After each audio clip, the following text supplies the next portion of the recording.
A ešte k hornej rúčke majú nasmerovanú dopredu, pretože keď ju dáš bežne ako je na fotkách, tak ťažisko ťa tlačí stále dozadu, čiže musíš narovnávať kameru. Takto drží pekne v rovine. Tak a poďme sa pozrieť, na čo sme točili.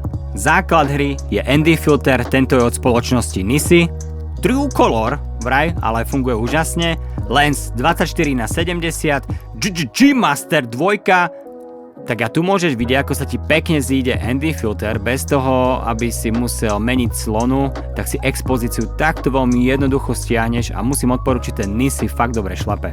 No a tá trojnožka na spodu je na to, keď chceš položiť kameru a nechceš si ju len tak pokladať, aby sa ti nedošúchala, tak pozri. Úžasné. Technológia. Tak a poďme na edit. Strih som si nenatočil, takže ti ukážem iba color grading. Tento rok sme zvolili taký neutrálny look, čo je super. Ak by si chcel vidieť celé video, tak bež na YouTube kanál Faster Than a Train alebo na ich stránku fasterthantrain.sk a ak si vášnivý cyklista, odporúčam ti prísť ku nám na Oravu a vyskúšať si tento skvelý event.